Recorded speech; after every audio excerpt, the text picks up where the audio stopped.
नमस्कार दोस्तों, the teaching दर्शन में आप लोगों का स्वागत है। आज की तारीख 26 जनवरी 2026। आप लोगों को स्वतंत्रता दिवस की ढेर सारी शुभकामनाएं, जिसमें आज के करंट अफेयर्स है और इसका प्रमुख हेडलाइंस है।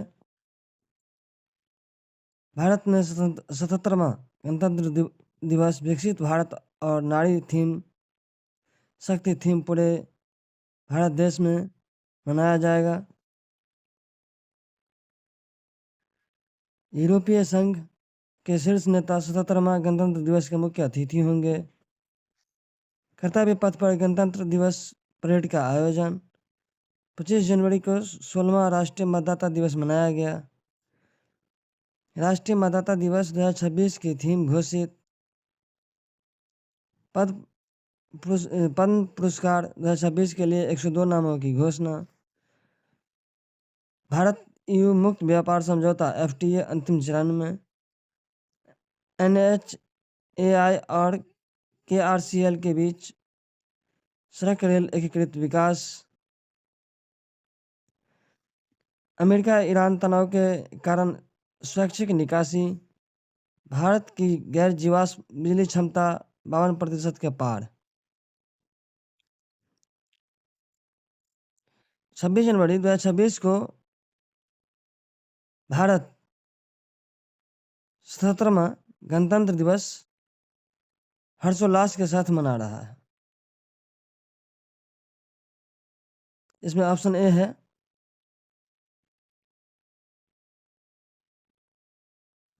75वां, 76वां, 77वां, 78वां। तो इसका सही आंसर ऑप्शन सी हो जाएगा, 77वां। 26 जनवरी 2026 कौन सा गणतंत्र दिवस मना रहा है? 77वां गणतंत्र दिवस मना रहा है।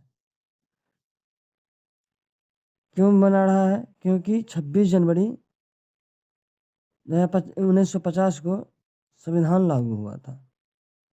1950 से 2026 तक 77 वर्ष पूरे होने तक पर गणतंत्र दिवस मनाया गया।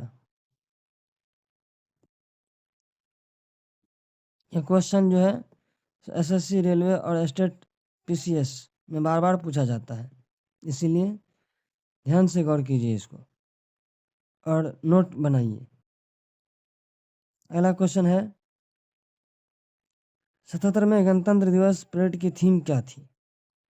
ऑप्शन ए है आत्मनिर्भर भारत, ऑप्शन बी है डिजिटल इंडिया, ऑप्शन सी है विकसित भारत और नारी शक्ति, ऑप्शन डी है हरित भारत। इसका सही आंसर ऑप्शन सी हो जाएगा, जो कि विकसित भारत और नारी शक्ति।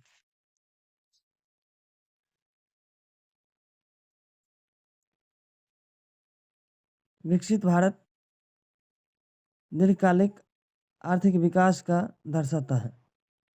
विकसित भारत दीर्घकालिक आर्थिक विकास को दर्शाता है, जबकि नारी शक्ति महिला सशक्तिकरण और भागीदारी पर बल देती है। यह थीम सरकारी नीतियों की दिशा को दर्शाता है।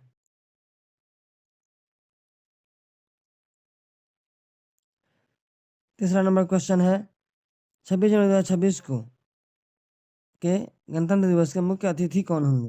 फ्रांस के राष्ट्रपति, option A, option B America के राष्ट्रपति, ऑप्शन सी यूरोपीय संघ EU के शीर्ष नेता, ऑप्शन डी संयुक्त राष्ट्र महासचिव।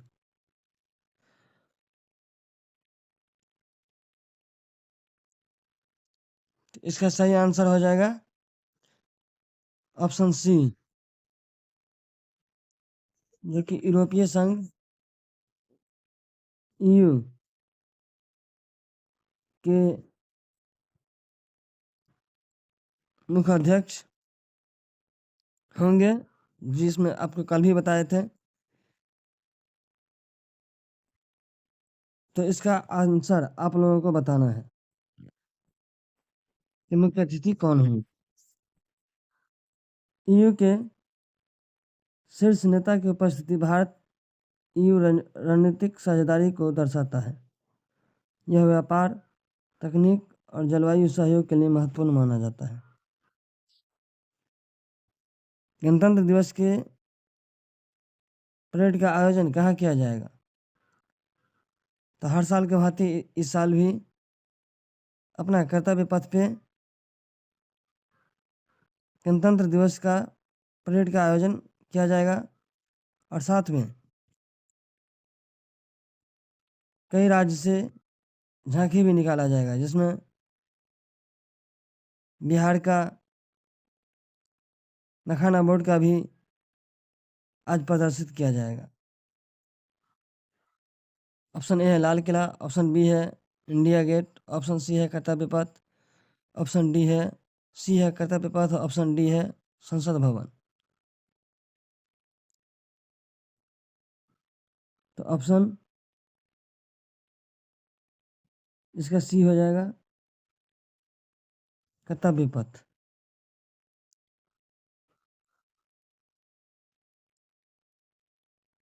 कर्तव्य पथ का पुराना नाम राजपथ था, जिसे बदलकर कर्तव्य पथ कर दिया गया है। वैसे नाम बदलने में हमारी ये सरकार बहुत वर्चस्व और धूमधाम से बढ़ा रहे हैं, नाम का अदला बदली कर रहे हैं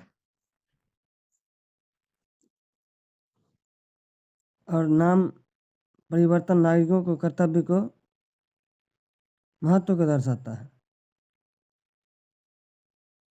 इसीलिए इनका नाम बदल के कर्तव्य पथ कर दिया गया है। 25 जनवरी को कौन सा दिवस मनाया जाता है? ऑप्शन ए है संविधान दिवस, ऑप्शन बी है राष्ट्रीय युवा दिवस, ऑप्शन सी है राष्ट्रीय मतदाता दिवस, ऑप्शन डी है लोकतंत्र दिवस। इसका सही आंसर ऑप्शन सी हो जाएगा, राष्ट्रीय मतदाता दिवस। 25 जनवरी को यानी कल था राष्ट्रीय मतदाता दिवस। 25 जनवरी को 25 जनवरी 1950 25 जनवरी 1950 को भारतीय चुनाव आयोग की स्थापना हुआ। इसी दिन से और इसीलिए 25 जनवरी को हम राष्ट्रीय मतदाता दिवस के रूप में मनाते हैं। 6वां नंबर क्वेश्चन है 16वें राष्ट्रीय मतदाता दिवस 2026 की थीम क्या थी? ऑप्शन ए है हर वोट जरूरी, ऑप्शन बी है लोकतंत्र सर्वोपरि, ऑप्शन सी है वोट जैसा कुछ नहीं, मैं निश्चित रूप से वोट देता हूँ, सशक्त मतदाता। ऑप्शन इसका सही आंसर ऑप्शन सी हो जाएगा, वोट जैसा कुछ नहीं, मैं निश्चित रूप से वोट देता हूँ। मतदाता दिवस का इस वर्ष का थीम था।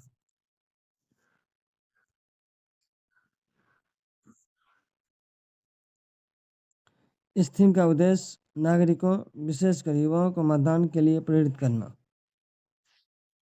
जिससे मतदान प्रतिशत में वृद्धि हुई और देखा भी गया, खासकर बिहार में।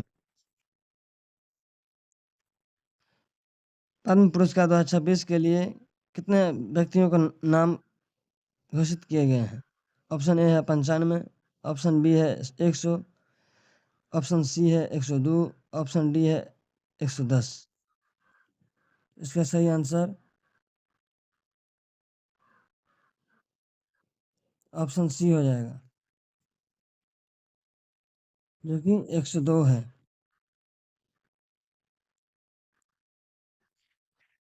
पद्म पुरस्कार की घोषणा गणतंत्र दिवस के पूर्व संध्या पर की जाती है।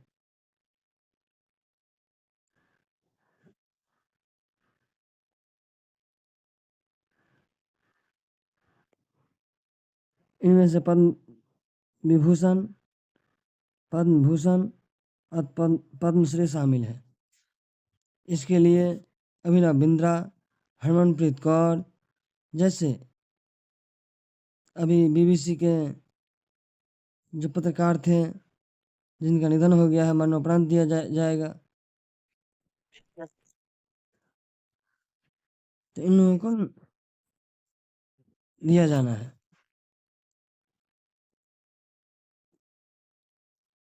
अगला क्वेश्चन है 8 नंबर, भारत EU मुक्त व्यापार समझौता FTA किस चरण में है?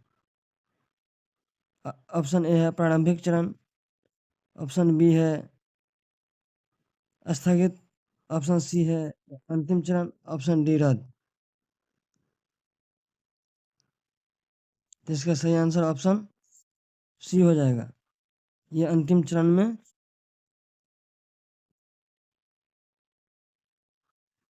चला गया है। और हमारे जो मुख्य अतिथि आए हैं वो समझौता पे हस्ताक्षर करेंगे, FTA समझौता पे, फ्री ट्रेड एग्रीमेंट, जिसका फुल फॉर्म होता है। FTA से भारत के निर्यात, निवेश और रोजगार अवसरों में वृद्धि की संभावना है। 9 नंबर क्वेश्चन है, NHAI और KRCL के बीच MOU का उद्देश्य क्या है? केवल सड़क निर्माण, केवल रेल परियोजना, सड़क रेल एकीकृत बुनियादी ढांचा और मेट्रो विस्तार। तो इसका मुख्य उद्देश्य है सड़क, रेल और एकीकृत बुनियादी ढांचा बनाना। यह समझौता मल्टी मॉडल कनेक्टिविटी को बढ़ावा देता है और लॉजिस्टिक लागत घटाने में सहायक है।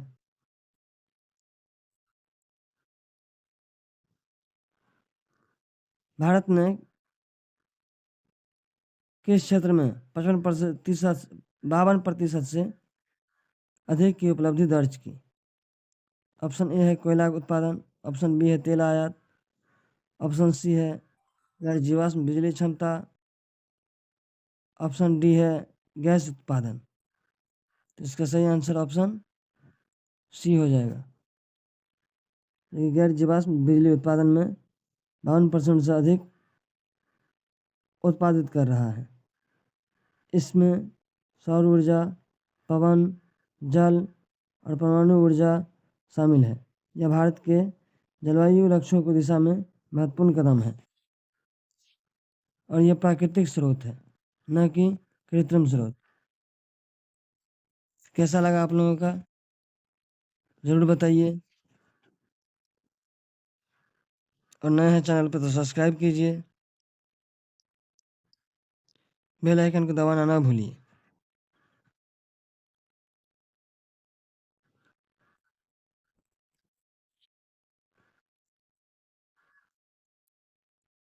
धूमधाम से आज 26 जनवरी का पर्व मनाइए।